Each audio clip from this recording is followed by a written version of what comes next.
Fala pessoal, tudo bem? Sejam bem-vindos ao novo episódio do nosso videocast Tudo Flui. Eu queria agradecer a audiência de vocês, aos comentários, a todo o feedback que a gente vem recebendo a respeito desse nosso projeto, desse nosso programa.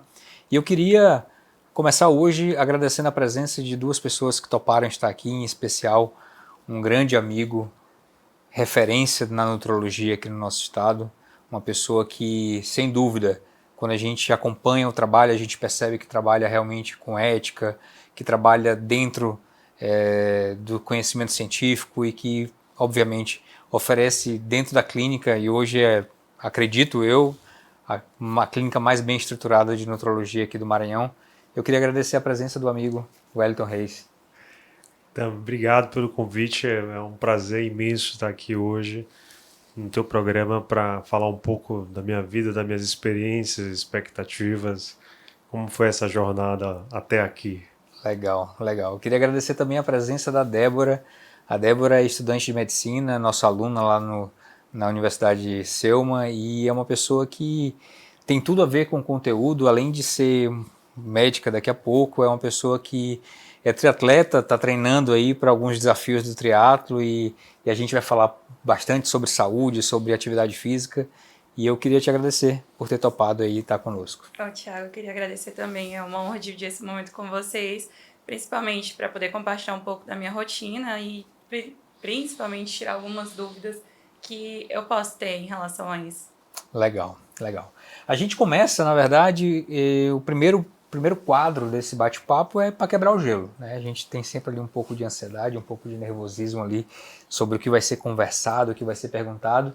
E para quebrar gelo, eu queria começar falando um pouquinho do Wellington empresário, né? O Wellington que desbravou aí uma área que, na época da nossa formação, eu pelo menos não ouvia falar, não se falava de nutrologia talvez há 15, 20 anos atrás, né? Eu não sei, eu queria até saber de quando é que vem essa formação da nutrologia, mas que hoje despontou aí com uma clínica bem estruturada, num prédio lindo, uma clínica linda, realmente que os nossos pacientes em comum sempre elogiam quando vão lá na clínica e falam da tua estrutura. Eu queria saber assim, no teu dia a dia, o que te dá mais tesão?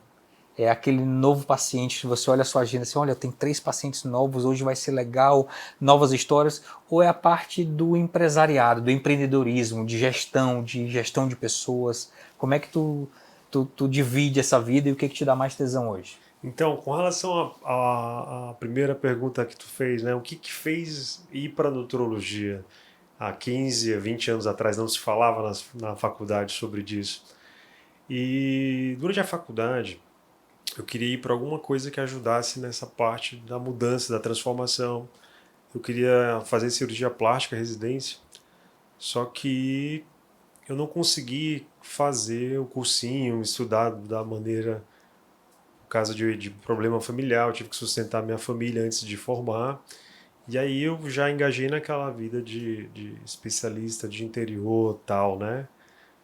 O interiorologista. Sim. Eu tive que ser interiorologista e fazer de tudo um pouco. E passaram 2 anos, eu tive a oportunidade, eu me formei há 18 anos, então há 16 anos, 15 anos, de fazer medicina estética, uma pós-graduação.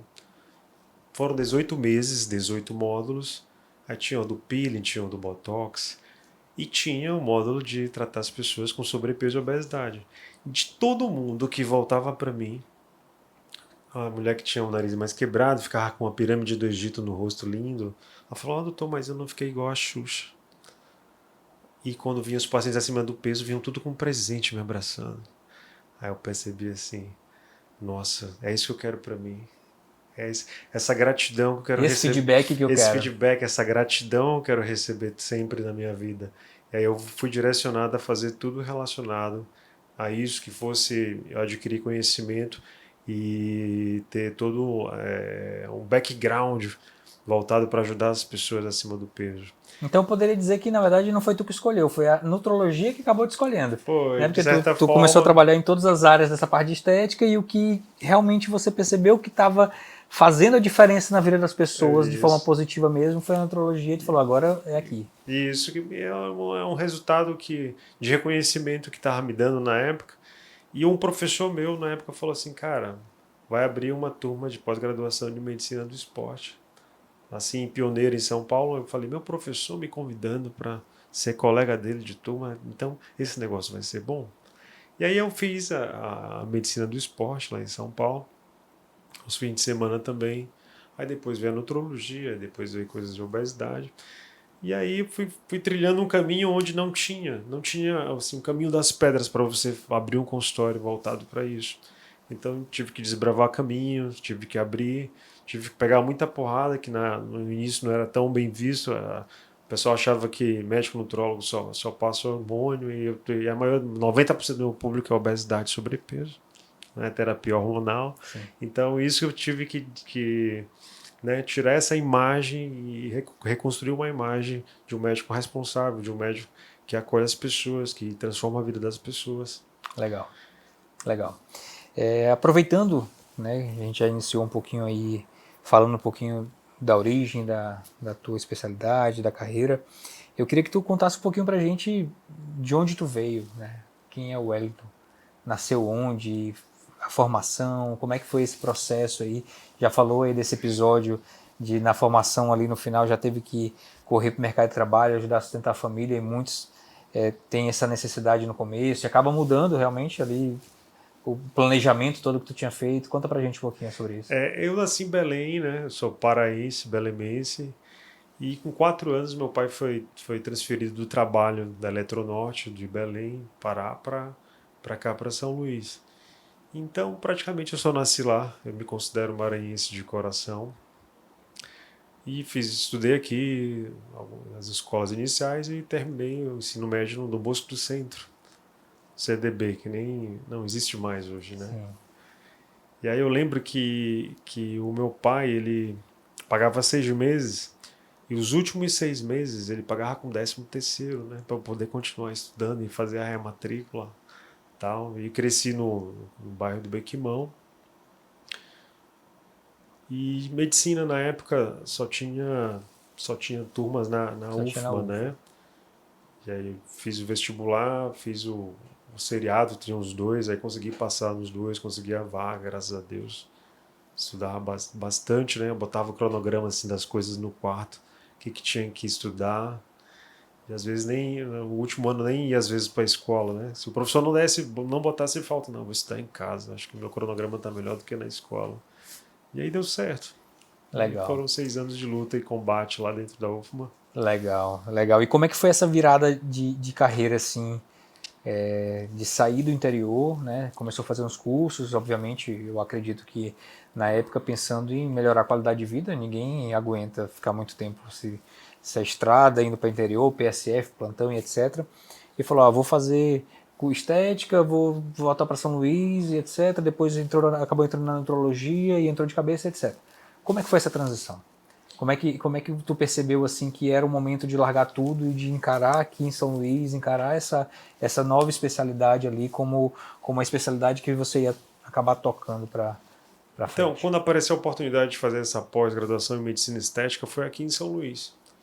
E aí, quando eu fiz ela, quando eu fazia os procedimentos, geralmente os pacientes depois falavam assim: quando é que tu vai abrir a tua clínica? Quando é que tu vai. Porque eu quero me consultar contigo. Seja de emagrecimento, seja de peeling, seja de botox, seja de preenchimento, harmonização. Elas falavam assim: que dia tu vai abrir? Eu quero ser tua paciente. Eu percebi, cara, eu tenho.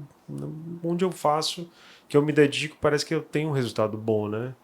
Sempre onde eu foco minha energia, meu tempo, eu tenho sempre um resultado bom. Então, eu tenho que focar mais nisso aqui, que é o que eu tenho mais resultados bons e as pessoas me agradecem mais. Então, eu vou focar em sobrepeso e obesidade e trilhar esse caminho.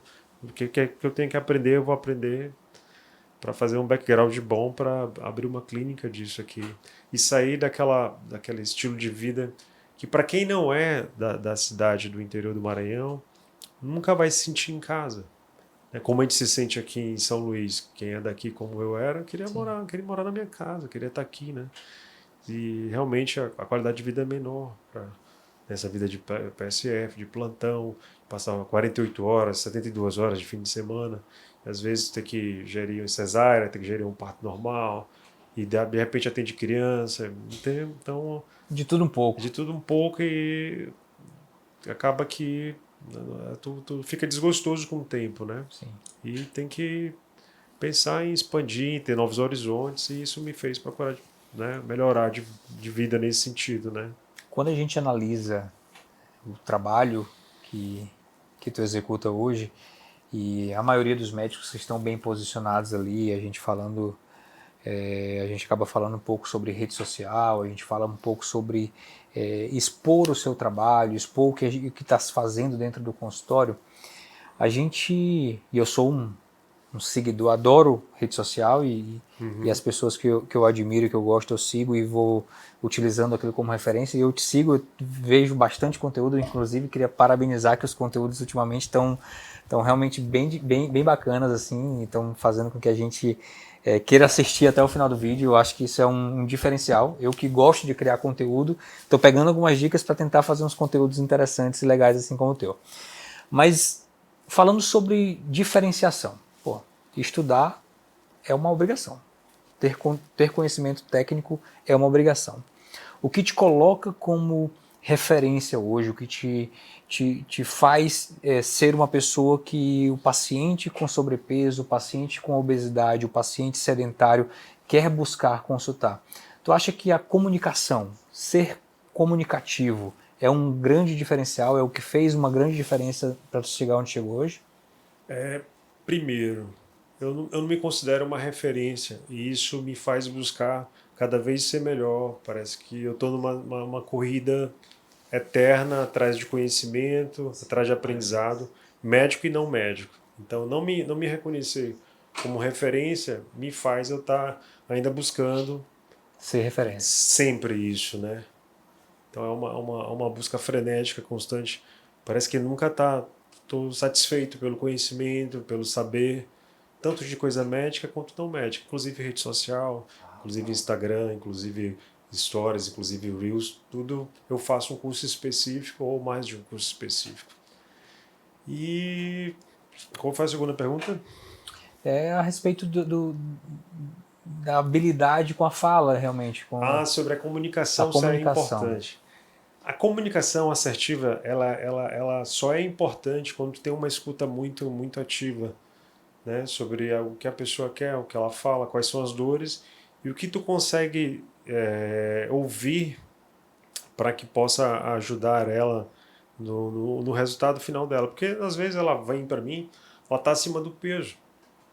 E eu pergunto, você quer emagrecer para melhorar a sua saúde, seu bem-estar? Ela não quer ouvir, às vezes, que ela quer melhorar a saúde. Às vezes ela quer ouvir que ela quer entrar no short que ela não entra desde os 20 anos de idade. Então ela quer emagrecer para poder botar aquela roupa, para poder se olhar no espelho. Tu pensa que ela vai procurar um problema, uma queixa, e às vezes é outra. Então essa escuta ajuda muito para tu ter uma fala mais assertiva com ela e se comunicar assim também nas redes sociais. Porque nem sempre tu fala, às vezes o que tu quer, o que tu tem conhecimento, mas não o que tua audiência quer ouvir. Talvez tua audiência quer ouvir é o que faz em casa com uma berinjela, com um pepino que melhora os vasos. Às vezes tu não comunica isso. Comunica uma coisa que tu quer. Olha, saiu esse remédio novo que eu aplico dentro da variz e você fica boa. Talvez Então, o segredo para falar bem é ouvir bem, ouvir uma né? escuta ativa boa. Saber o que o paciente realmente veio buscar. Tanto no consultório quanto nas redes sociais. Tu pode fazer as pesquisas pelos stories. Quanto na vida pessoal também, né? O casamento você tem que ouvir mais do que falar para poder ter paz, né? Legal, legal. Falando sobre a prática clínica, falando sobre o consultório, a gente obviamente tem que falar sobre atualidades, nutrologia na prática mesmo que você vem vivendo. Mito. Qual é um grande mito assim dentro da nutrologia que cai por terra, que todo paciente chega buscando, achando que é isso, você chega lá e diz não, não é por aí. Sobre alimentação, sobre dieta, sobre medicamento, enfim, um mito dentro da nutrologia que Eu acho que a maior discriminação, penso que é falar para a pessoa assim, não, você precisa comer pouco e fazer mais exercício. Acho que é o que todo mundo que está acima do peso ouve, é frustrante, porque muitas vezes eles já estão fazendo isso, já estão comendo pouco e fazendo muito exercício e eles não conseguem, né? E todo dia eu recebo hoje, recebi vários pacientes que me disseram isso, não consigo emagrecer sozinho. Eu estou comendo pouco estou fazendo exercício e não estou baixando peso na balança. O que será isso? E na prática, o que na maioria das vezes é? Eu Qual ia o principal perguntar problema? sobre isso, se existe um padrão de paciente com hábitos já estabelecidos. Assim, existe um padrão cultural e popular do que você tem que comer menos para poder, vamos dizer, emagrecer. Ah, eu vou trocar o meu jantar por 3 laranjas. É mais saudável, muito saudável. Deixar de jantar, sei lá, um macarrão com carne, um cozidão, aí trocar por 3. Ah, é mais saudável as 3 laranjas? É, mas talvez não ajude a pessoa a emagrecer. É aquela questão do suco de laranja e da Coca Zero. Quem é mais saudável? O suco de laranja é muito mais saudável. Mas quem vai ajudar a emagrecer? Lógico que a Coca Zero, por não ser mais saudável, mas é 0 calorias, vai ajudar a pessoa a emagrecer. Vai encher o mesmo tanto. Então, existem essas pegadinhas em termos de nutrologia, de nutrição. Então, talvez a pegadinha mais importante aí seja realmente a falta de conhecimento sobre Comer substituição. correto. É sobre o comer correto. É porque eu vejo muita gente, até para mim, né? Eu costumo dizer que eu sou um obeso e um corpo magro hoje, porque eu realmente a vida inteira foi naquela luta contra a balança e tentando aprender a comer melhor, fazer muita atividade física. E eu recentemente tive, apesar de já ter percebido que em alguns momentos já tinham falado, mas eu nunca tinha visto essa comparação em números. Por exemplo, a tapioca com pão francês. Na minha cabeça, pão. Eu sempre fui eu era aquele gordinho de 10, 12 anos que no jantar comia 4 pães, 5 pães, com ovo e um copo com Nescau. Então, na minha cabeça, pão engorda. Então, corta o pão. Bora botar outra coisa. E a tapioca, não. A tapioca é uma comida fitness. Para emagrecer, a tapioca. E a tapioca ela é mais calórica, né? Isso. Vem mais em termos de quantidade, por exemplo, de amido, tem mais amido, né? 50 gramas de pão francês, ali vai ter 23 gramas de amido, 27. Mas se tu fizer uma tapioca de 70 gramas, vai ter mais de 50%, né? Vai ter quase 40 gramas de amido. Então acho que é falta de conhecimento mesmo, que faz com que a pessoa não consiga chegar no objetivo final. Acho que está comendo pouco, está realmente em quantidade é pouco, mas a qualidade está horrível, né? Não se trata de comer pouco, né? Se trata de comer correto. Até o exercício também funciona para exercício. Às vezes a pessoa ela tá andando ali todo dia na litorânea, quando você passa parece que são as mesmas pessoas acima do peso andando o tempo todo, aquela 1 hora, 50 minutos, e não perdem peso às vezes tanto pela alimentação, mas quanto não tem também a mudança do estímulo da atividade física. Não varia, né? Às vezes a pessoa precisa variar. Existe um termo chamado inflexibilidade metabólica, em que você não consegue queimar gordura em faixa de queima de gordura. Existe a faixa da queima de gordura, a faixa aeróbica, e a pessoa não consegue, ela queima glicogênio, ela queima massa magra. Então, para vencer, às vezes, uma inflexibilidade metabólica, você precisa dar estímulos diferentes. Um aeróbio contínuo, um aeróbio intervalado, depois um aeróbio intervalado de alta intensidade. Falando, você tocou no assunto aí da litorânea, a gente está vivendo um momento, eu que sou um fã de esporte, atividade física, acho que a gente está vivendo um momento muito bacana. Dentro de São Luís, mas eu acho que no Brasil inteiro está se refletindo, a prática de atividade física. A gente está vendo uma modinha, vamos dizer assim, de corrida, que eu acho que isso é super favorável e vai de encontro realmente ao que a gente está vendo, as pessoas buscando mais se cuidar, buscando mais fazer alimentação mais saudável. Tu acha que a gente está vivendo um período ali de mudança, que anteriormente a população era uma população mais magra, com menos depósito de gordura, depois passou para um período onde a obesidade se tornou mais comum na sociedade, principalmente na sociedade de média e baixa renda, principalmente porque é mais barato você comprar uma comida de baixa qualidade calórica, nutricional, do que uma comida de melhor qualidade nutricional. E você acha que talvez a gente está passando, essa é a impressão que eu tenho, e você como vive isso na prática pode ter uma visão diferente, e a visão real do que está acontecendo. Mas a gente está vivendo um momento em que essa curva vai voltar e a gente vai começar a ver uma população mais saudável, está realmente vivendo isso na prática? Os números sobre sobrepeso e obesidade nos Estados Unidos entre 2020 e 2024 teve um achatamento do ápice, né, do sino ali, e uma redução de 2% das taxas de obesidade nos Estados Unidos. Legal. Aí estão atribuindo isso aqui a aumento da divulgação de informações relevantes sobre saúde, sobre alimentação saudável, sobre gestão do sono, sobre atividade física e sobre os novos tratamentos medicamentosos, os tratamentos medicamentosos de nova geração, como a semaglutida, o Ozempic, o Wegovy e agora o Mounjaro. Então, será que isso aí que eu vou falar é bem impactante?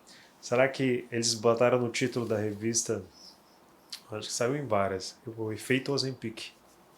Será que um medicamento é capaz de mudar uma dinâmica, né, até econômica do mundo, de marcas de roupas e grandes indústrias de produto alimentar como a Nestlé lançarem linhas voltadas só para, novamente, para quem está fazendo tratamento medicamentoso?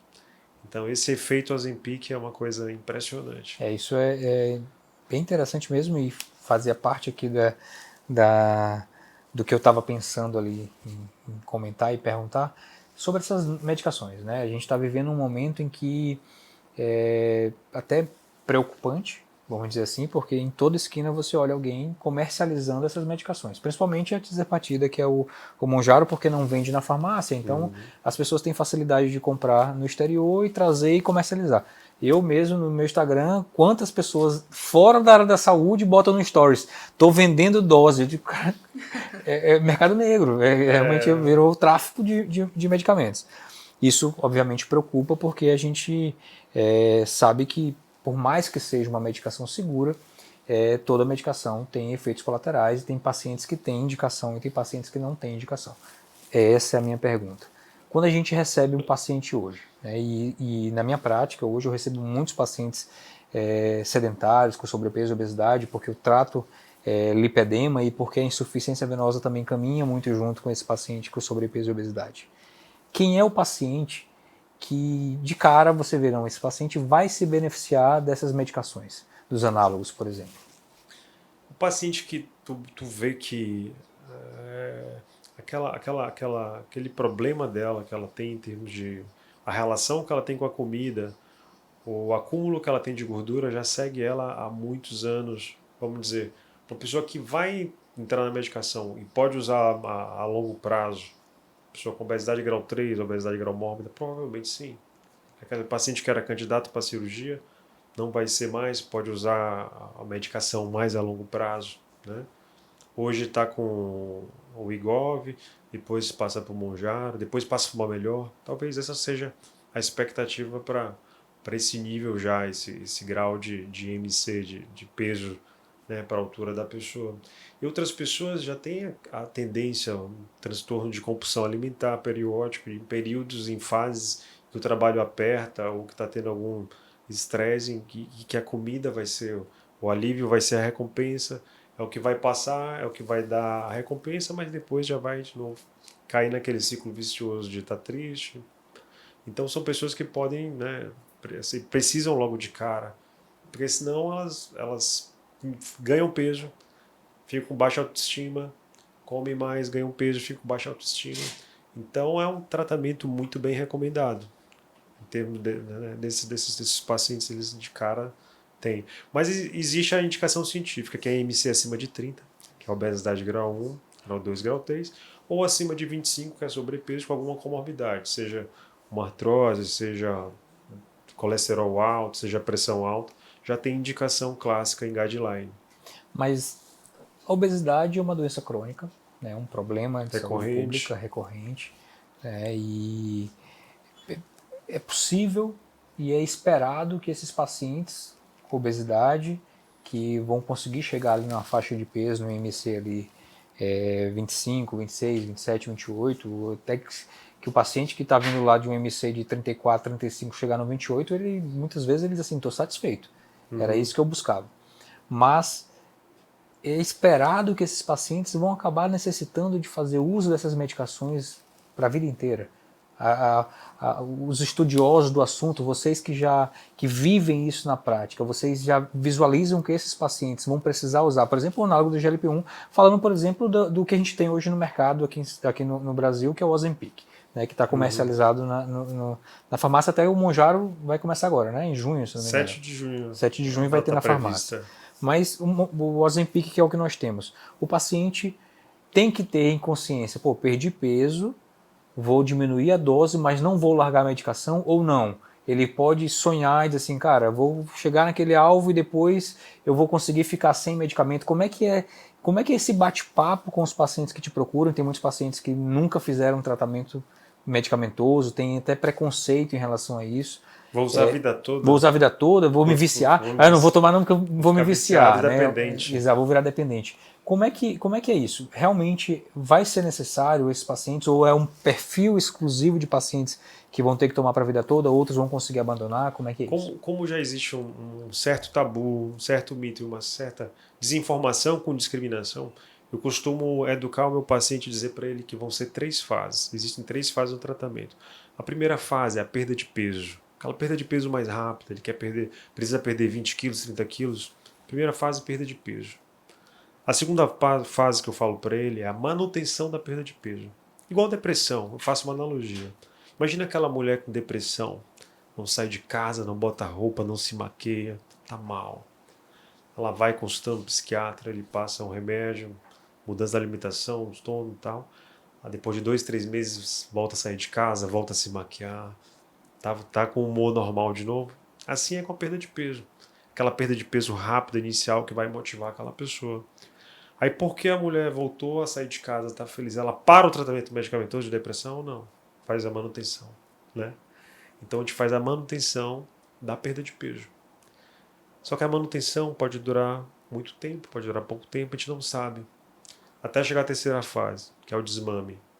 Nesse desmame, a gente vai saber através o tratamento não medicamentoso, que é a alimentação saudável, atividade física de força aeróbica, gestão do sono e o controle do estresse, são os 4 pilares, vão conseguir manter a perda de peso. Então, se o tratamento não medicamentoso mantiver a perda de peso depois que a gente tira, vou lhe reavaliar com 90 dias sem remédio.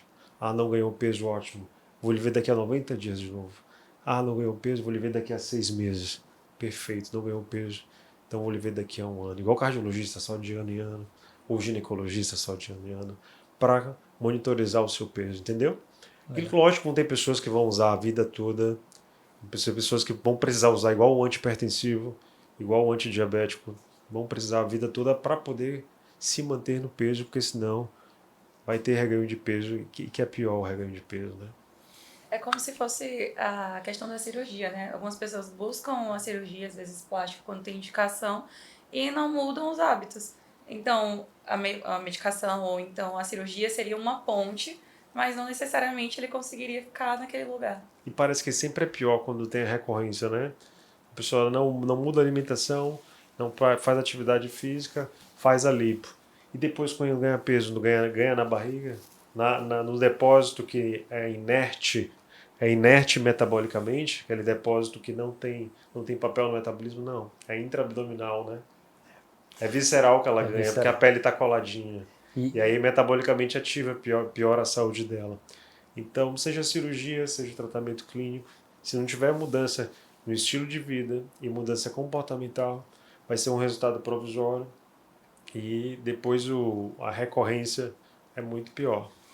Um dos temas muito falados dentro da nutrologia também, na prática, nas academias, nas pessoas com sobrepeso, obesidade, etc., é o jejum intermitente.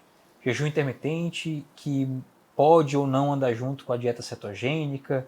O que na prática é o jejum intermitente? Como é que você vê hoje o jejum intermitente e o que você imagina para o futuro?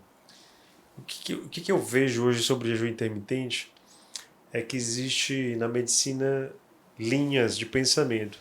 Existem as pessoas que gostam do jejum e pegam só os artigos de jejum intermitente para defender o jejum intermitente. E tem aquela linha de médicos que gostam só da restrição calórica e que falam que só fazer restrição calórica igual a ingestão calórica durante o período que faz o jejum intermitente, vai ter o mesmo resultado. Então tu vai achar na plataforma que é o PubMed artigo defendendo as duas coisas. E as pessoas elas meio que vestem a camisa sobre uma determinada coisa ou outra, né? Mas o que eu observo na minha prática clínica junto com a literatura é que realmente o jejum intermitente ele tem um benefício além do emagrecimento. Se a pessoa não fizer uma restrição calórica, tem melhora da resistência insulínica, tem melhora a maior sensibilidade da insulina, e isso pode melhorar a parte toda metabólica dela, né, em termos de baixa glicemia, hemoglobina glicada, LDL colesterol. Então já se mostra muitos resultados. E ninguém investe tanto assim num estudo duplo cego controlado para muitas semanas e um N alto de 100, 200 pessoas em quem faz jejum e quem não faz jejum, porque não vai trazer retorno para a indústria, né? Mas se fizesse, com certeza ia ter alguns resultados interessantes. Um negócio legal. Legal. Falando sobre um outro tema também interessante, até meio polêmico, recentemente saiu algumas matérias sobre a proibição, né, e depois caiu a proibição, não sei nem como é que está o cenário hoje. Implantes hormonais, terapia de reposição hormonal através de implante. Qual é o perfil do paciente que realmente tem benefício em utilizar? Quem é o perfil? Aquele paciente que te procura e que você vê, esse paciente vai realmente ter benefício, quem é aquele paciente que não vai ter benefício, mas que tem muita gente utilizando? Então, o paciente que vai se beneficiar com o implante é o paciente que tem indicação de fazer terapia hormonal. O implante é só uma via de administração. Existe transdérmico, existe via intramuscular e via implante. Para a mulher existe via vaginal. Então, o implante ele é só uma via para quando a pessoa tem a indicação certa. Qual indicações clássicas de É colocação de porque implante? popularizou e virou modinha, etc., com um nome bem vulgar, né? Chip da Chip da beleza. beleza. E isso É acaba porque denegrindo quem faz ciência mesmo, quem trabalha com... todo mundo entra no saco, né? Todo mundo entra no saco da parte de quem faz implante e a população ela fica meio com medo, né? Quando dissemina muita coisa e muito efeito colateral pela má indicação e fica muito banalizado, todo mundo fica com o pé atrás. E isso atrapalha quem tem a verdadeira indicação e quem vai realmente se beneficiar. Então hoje eu ainda tenho que desmistificar muito isso para a pessoa que gostaria de fazer a reposição e faz comprimidinho de reposição pós-menopausa, que aumenta o risco de trombose. Né? Eu tenho que dizer para ela, olha, comprimido aumenta o risco de trombose. Seria melhor se fossem outras vias que não fossem que passassem pelo fígado. Então, quais são as indicações clássicas de terapia de reposição hormonal via implante hormonal? Pós-menopausa, quando ela é elegível, né? Não tem história de câncer de mama, não teve trombose prévia. Homem com assim, 40 a mais, com prole constituída, que tem testosterona baixa. E mulheres antes da menopausa, a indicação melhor que tem até nos guidelines das sociedades, é o desejo sexual hipoativo, que é baixo libido, né? Baixa procura do cônjuge. É uma indicação clássica, quando a testosterona está baixa, de reposição em mulheres antes da menopausa. Mudando um pouquinho o foco dessa nossa conversa, vamos falar um pouquinho sobre empreendedorismo. Eu acho que é uma dúvida frequente ali no dia a dia na faculdade. Eu acabo fazendo uma amizade com os alunos, eles me procuram para perguntar sobre carreira, sobre empreendedorismo, gestão e etc. E eu não deveria deixar você sair daqui sem falar um pouquinho sobre a tua história, a tua trajetória ali na tua clínica, que é uma clínica que a gente se espelha bastante. Como é que foi que começou ali? Quantos metros tinha? O que tu tinha de equipe? O que tu tem hoje? E com o que tu tem hoje, quais são os teus principais desafios ali? O que te dá dor de cabeça hoje dentro da tua estrutura? Então, quando eu comecei nessa pós de medicina estética, eu atendia no interior durante a semana e fim de semana em casa eu já fazia lá em casa mesmo, né? As coisas já fazia numa prima, numa tia, um botox, um preenchimento, pá, um fio de sustentação. Já passava umas fórmulas na época, as fórmulas da época de emagrecimento. E aí eu fui acumulando conhecimento e não dava mais para atender lá em casa. Eu tive que abrir um consultório de 30 metros quadrados Era eu e a secretária, né? Aí eu ficava tipo segunda, terça e quarta no interior e quinta, sexta e sábado eu atendia. Aí à medida que a demanda ia aumentando, eu ia diminuindo um dia de ir pro interior, aumentando um dia na clínica, ia tendo boca a boca positivo, né? Eu comecei do paciente zero, né? Não tinha paciente, era convidando as pessoas assim, os primos, os colegas, os amigos de infância. E eles ainda diziam não ainda, eles não iam ainda, mesmo chamando eles. Muitos não iam. É sério. Aí os que tinham um resultado bom começavam a indicar. Aí era aquela corrente, né? Corrente de indicação, corrente do bem, do boca a boca positivo. E aí eu era tudo. Eu era médico, eu era enfermeiro, eu era gestor, eu era praticamente o nutricionista, eu ajudava o paciente em todos o que eu não tinha suporte, nem tinha parceria, né? E a pessoa que era a secretária. E a gente, rápido, fiquei pequeno, e aí eu fui para uma segunda clínica, um pouco maior. Quando eu me mudei para a clínica, que eu pisei o pé, já disse assim, tô pequeno. Eu nem acreditei, pô, fiz essa clínica aqui, na primeira semana já tô pequeno. Aí eu não tinha mais para onde crescer nesse prédio no Michelangelo. De um lado era uma empresa de engenharia ferroviária e do outro lado todo era o Carlos Gaspar, uma empresa da Alvepar, eu acredito. E aí eu fiquei preso em 60 metros. Aí aluguei embaixo mais 50. Aí mandei o núcleo de nutrição para lá e a gestão da clínica para lá. E ficou só eu e a parte mesmo de corpo técnico de medicina, né? Enfermagem. E aí ainda consegui ainda me manter ali naquele espacinho de mais ou menos 100 metros por mais uns 6 anos. Aí não teve como, eu tive que ir para um lugar maior. E teve dúvida ainda, que foi em 2020, no olho do furacão da pandemia. Ah, será que eu pego 200? Será que eu pego 300 metros, 200 ou 300? Alguns mentores meus falavam assim, não, pega 200, ó, a pandemia mostrou pra gente muita coisa, você tem que estar com o pé atrás porque as coisas acontecem. Quando é que tu ia prever que aconteceu um negócio desse? Que ia zerar o fluxo de caixa de várias empresas, de clínicas, ia zerar, ia ter lockdown.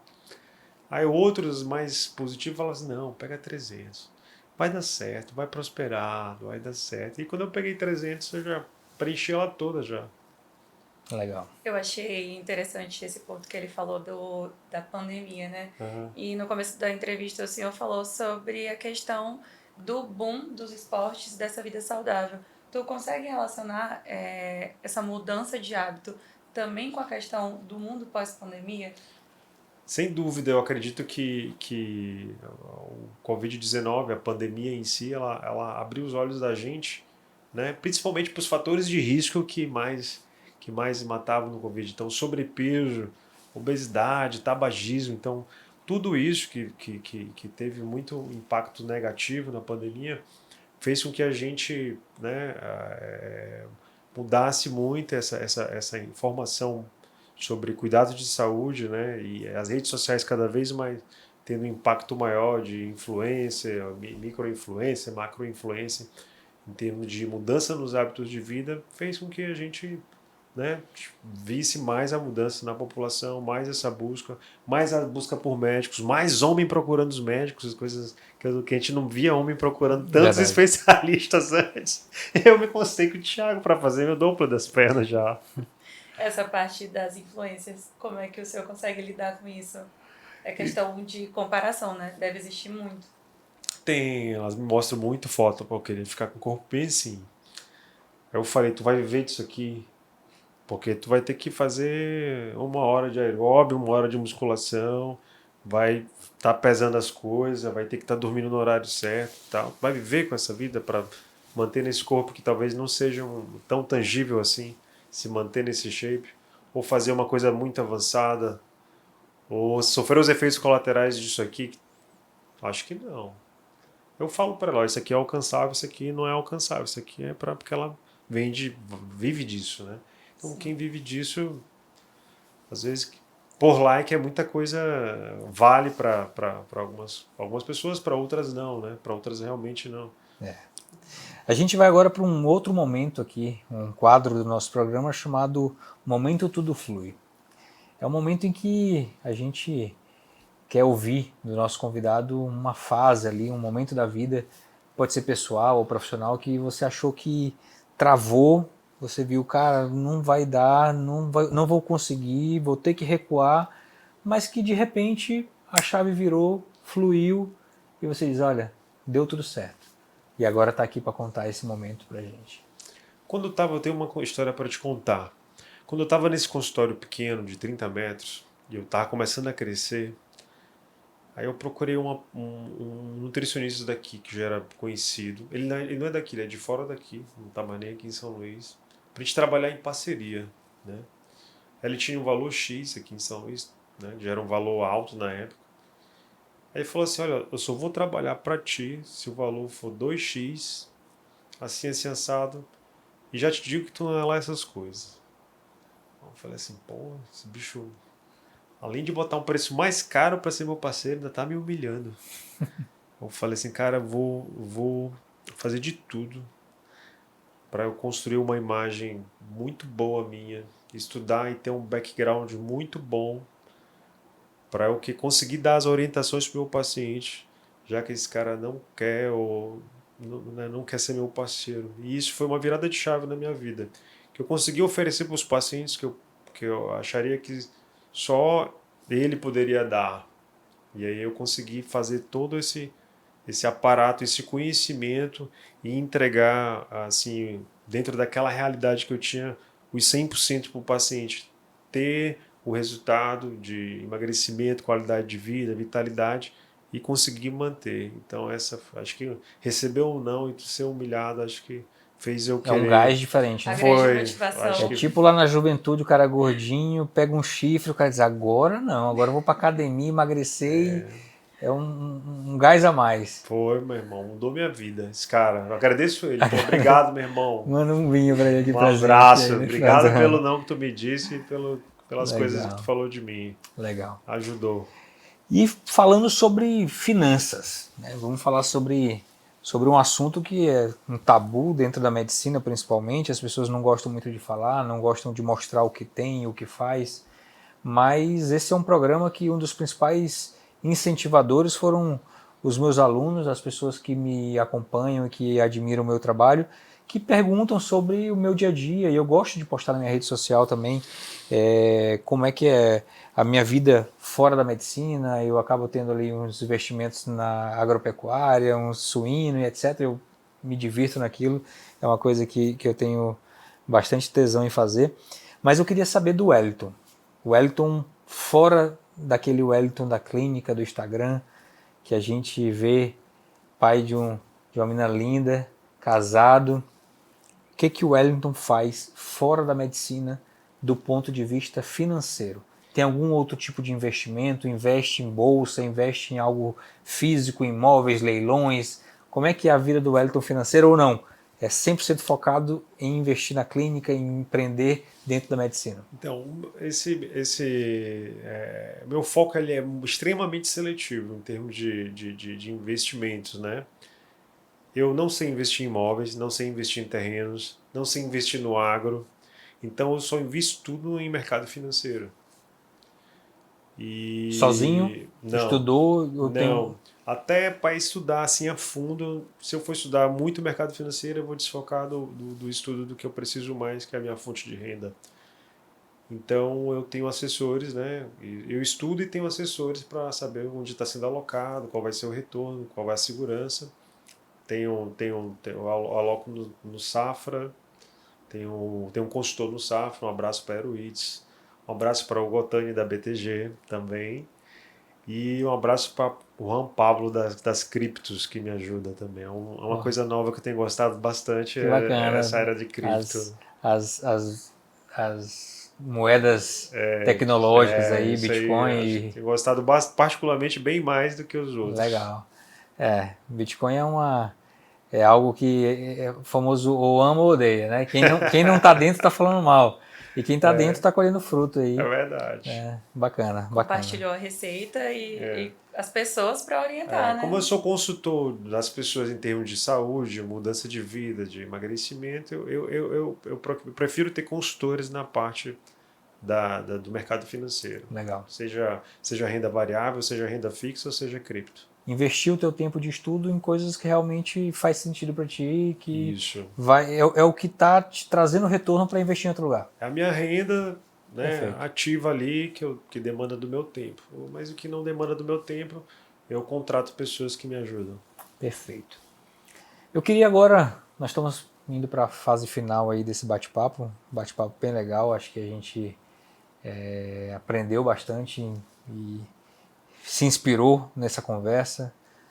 Eu queria que tu aproveitasse para dar uma mensagem, passar uma mensagem, um conselho para aqueles alunos de medicina, aquele pessoal que está na faculdade aí e que se inspira em chegar um dia, em ter uma carreira consolidada, em ter uma clínica legal, em andar engomada assim, porra, precisa dar um look aí, dar um close nesse cara, porque é um cara que além de conhecimento técnico, é um cara que se apresenta bem para as suas pacientes e está de parabéns. Mas eu queria que você falasse aí para os nossos alunos, para as pessoas que acompanham esse nosso programa, um conselho de vida, O diferencial que a o gente pode ter diferencial. dentro da faculdade e pós-faculdade. Eu vejo muito que a gente discute na faculdade que especialidade eu vou fazer, essa especialidade está melhor, essa especialidade dá mais do que essa especialidade o pessoal fica rico, essa aqui não fica. Eu acredito que tudo hoje está saturado, tudo está muito cheio. Só aqui no Maranhão deve ter entre 16 a 20 faculdades de medicina. Imagina no Brasil. Então eu não penso muito hoje que para a pessoa escolher por isso, porque dá mais ou dá menos. Eu acho que o mercado está muito cheio para a pessoa fazer isso. Então ela tem que. Eu li um livro chamado Ricos, Sábios e Felizes, que inclusive foi meu consultor de cripto que me indicou, muito bom. Que fala sobre um tripé, de você ter, de certa forma, um dom para aquilo, você tem um talento, né? Além de você ter talento, você tem um propósito dentro daquilo e aquilo vai lhe trazer renda. Então isso aqui é importante, tu ter o talento, o propósito e dar renda, porque nada adianta se você tem talento e propósito e aquilo não trazer retorno financeiro para você. Ou você não tem um talento para aquilo, você nunca vai deslanchar. E se não tiver um propósito, você fica perdido no caminho, né? E outra coisa que eu falaria para ti, para quem está no curso de medicina, quem está agora começando a carreira, é focar no paciente, na pessoa, nos cuidados com aquela pessoa, né? Na atenção para aquela pessoa. Não focar na doença, focar na pessoa, né? Nos desejos dela, no que ela anseia, no que ela está buscando. Isso é muito importante, porque parece que a pessoa se perde na quantidade de pacientes, deixa de ter o contato com eles. Legal, legal. Queria te agradecer demais aí por ter disponibilizado esse horário aí para bater papo com a gente, conversar sobre carreira, sobre empreendedorismo, negócio, enfim, abrir um pouquinho do Wellington de casa para a gente. É um prazerzão receber você aqui.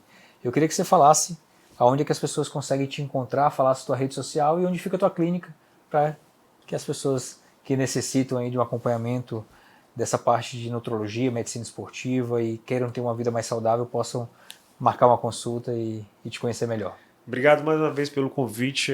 Acho que é a primeira vez que eu converso assim sobre minha vida mais pessoal e sobre outras coisas extra medicina. Está sendo bem legal estar aqui. Vocês vão me achar no @Dr. Wellington Reis, Dr. Wellington Reis, no Instagram. O da clínica é @healthclinic_SLZ. E a minha clínica é aqui em São Luís do Maranhão. Fica no prédio Lagoa Corporate Office. Legal, legal. Obrigado mesmo. E, Débora, te agradecer por ter aceitado esse desafio de vir aqui conversar com esse fera. E queria que você falasse aí as pessoas que te acompanham. A Débora, ela está treinando aí, está com o desafio aí de participar de uns triatlos. Então, as pessoas que seguem a Débora no Instagram vão acompanhar lá os treinos dela e um pouquinho sobre o dia a dia de um estudante de medicina. Fala para o pessoal aí onde é que te acha no Instagram. Então, a minha meta é fazer um Ironman em 5 anos, o full. O full. Sim, uma meta grande, mas eu acho que eu consigo. A questão da motivação, do propósito, isso é básico e eu consigo visualizar. Eu compartilho um pouquinho nas minhas redes sociais. O meu Instagram é Débora R. Jansen. Compartilho tanto a rotina de treinos quanto a minha rotina dentro da faculdade, né? Esse equilíbrio que a gente tem que ter. Legal. Queria agradecer você que esteve até aqui assistindo a gente, esse bate-papo legal, fluido, um bate-papo realmente enriquecedor sobre medicina, empreendedorismo, finanças e tudo que a gente precisa saber para ter uma vida saudável e uma vida mais feliz. Queria que você aproveitasse e seguisse a gente aqui, nós estamos em todas as plataformas digitais, você pode acompanhar e compartilhar o nosso programa e também seguir no Instagram e compartilhar com as pessoas que você gosta, que gostariam de assistir e de ter um pouco mais desse conhecimento. Tá bom? A gente se vê no próximo episódio. Um abração.